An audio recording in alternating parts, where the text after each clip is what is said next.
कि मैंने काम को जीता है, और उस काम को जिसको शिव नहीं जीत पाए, जिसको शंकर नहीं जीते।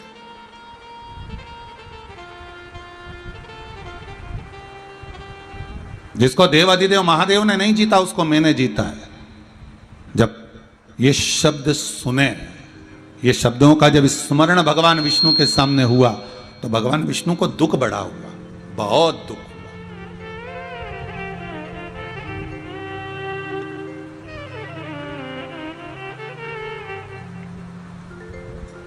तीन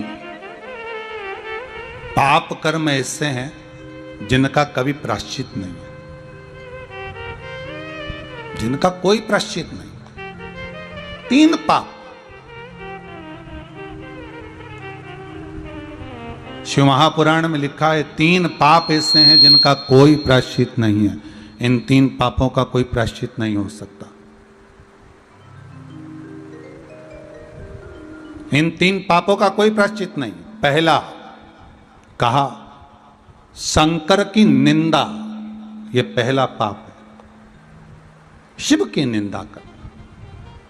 और जिसने शंकर की निंदा कर दी, ये पाप एक ऐसा हो गया जिसका कोई प्रायश्चित नहीं। तुम चाहे एकादशी कर लो, चाहे प्रदोष कर लो, चाहे द्वादशी कर लो, चाहे संक्रांति कर लो, चाहे तुम दान कर लो, चाहे तुम पुण्य कर लो, चाहे तुम सत्कर्म कर लो, चाहे तुम अक्षय तृतीया कर लो, चाहे तुम्हारी मर्जी पड़े शिवरात्रि कर लो, तुम 1000 बार शंकर का स्नान करा दो, पूजन कर दो, पाठ कर दो, अर्चना कर दो, पर यदि तुमने शिव की निंदा करी है तो इसका कोई प्रायश्चित नहीं। करोड़ों का भले तुम दान कर लो, पर शिव की निंदा अगर करी है तो इसका कोई प्रायश्चित नहीं। दूसरा, शंकर के उपासक, शंकर के भगत, शंकर की आराधना करने वाले की निंदा, यह भी शिव को प्रिय नहीं, यह भी शंकर को प्रिय।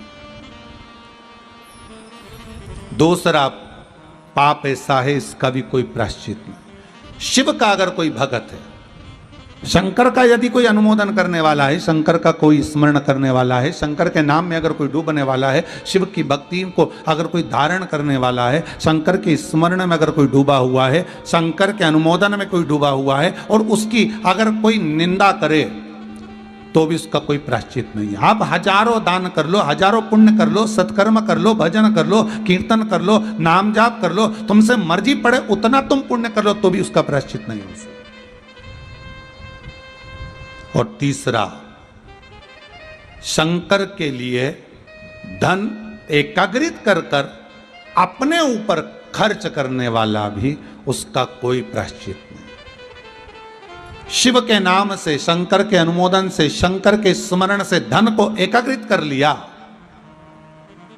शंकर के नाम से धन को इकट्ठा कर लिया, और उस धन को अपने परिवार पर खर्च कर रहे हो, तो उसका कोई प्रायश्चित नहीं है। उसका पाप कर्म का भोग मनुष्य को कई जन्म लेकर भोग नहीं पड़ता, कई जन्म लेकर,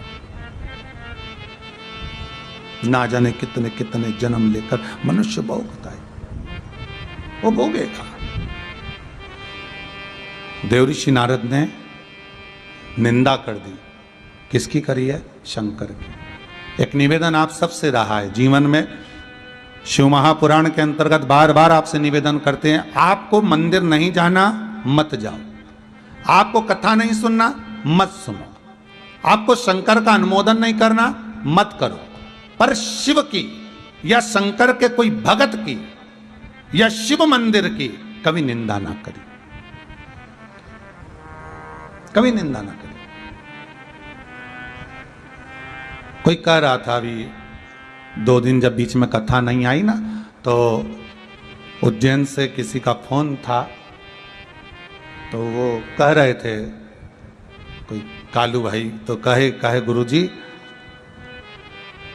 पहले मंदिरों में इतना गंदा पड़ा रहता था, मंदिरों में कहीं पानी, कहीं कीचड़, कहीं कुछ इतना पड़ा रहता था, पर जब से शंकर की कथा लोग सुनने लगे और शंकर को लोग जानने लगे, भले हम उज्जैनी में रहते महाराज जी,